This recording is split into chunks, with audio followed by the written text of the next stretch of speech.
On retraverse la Méditerranée? Oui, alors de quoi c'est toi qui nous parles. Je regarde ma fiche. Ah oui, oui. Cette fois, on va au Maroc.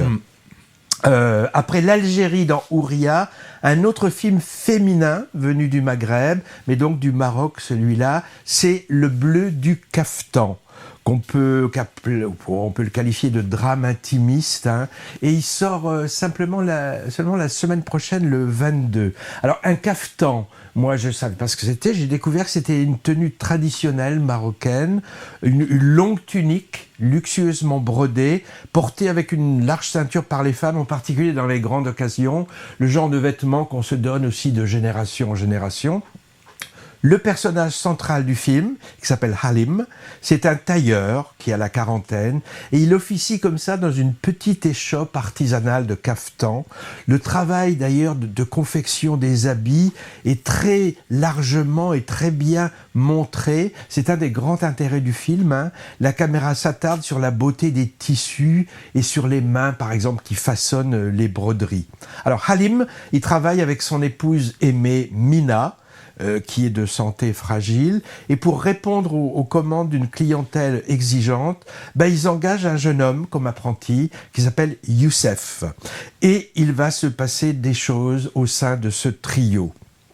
C'est vraiment un film tout en subtilité, en émotion, avec des sentiments qui sont pas forcément dits, mais que la caméra capte par des regards et des gestes délicats qui suffisent à révéler l'amour et le désir.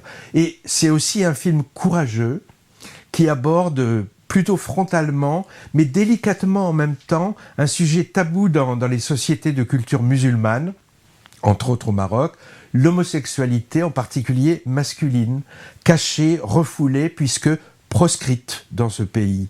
Je ne suis pas sûr que le film soit sorti là-bas, ou en tout cas, il a dû faire grincer des dents aux autorités politiques ou religieuses. C'est une femme qui l'a réalisé, donc, Mariam Touzani. Elle avait déjà mis les pieds dans le plat en s'intéressant à d'autres sujets sensibles dans son pays.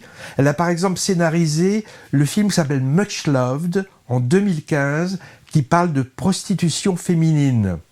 Le film avait été interdit de diffusion dans son pays parce que c'est bien connu, hein, il n'y a pas de prostitution au Maroc. Hein. C'est pour ça que je parlais aussi de courage. Hein.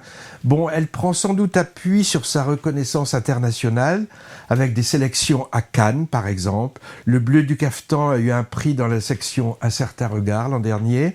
Et son précédent long métrage, qui s'appelait Adam, moi j'ai pas vu, a concouru aux Oscars du film étranger en 2020. Le Bleu du Caftan, moi je l'avais vu, il sera en salle dans une semaine, oui, je l'avais vu au Festival du film francophone d'Angoulême l'an dernier, où la réalisatrice a obtenu un Valois. Le Valois, c'est la palme à Angoulême, hein, pour la mise en scène. Et je crois bien que l'acteur aussi qui joue Halim a eu un prix, mais j'en suis pas sûr de ça. L'acteur, en tout cas principal, s'appelle Saleh Bakri, et il est bouleversant de retenue.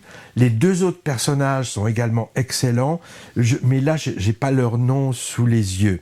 Alors, à l'image du caftan que façonne Halim tout au long de l'histoire, ce drame intime est vraiment du bel ouvrage, sans tambour ni trompette, hein, le metteur en scène prend son temps, et tout en suggestion. Allez, un petit bémol, il en faut toujours un petit peu pour la route. Hein. On pourrait lui reprocher de terminer en forçant un peu sur le pathos, avec une dramaturgie finale un peu trop surlignée, mais bon, je trouve, moi, péché véniel au vu du reste, qui est vraiment excellent.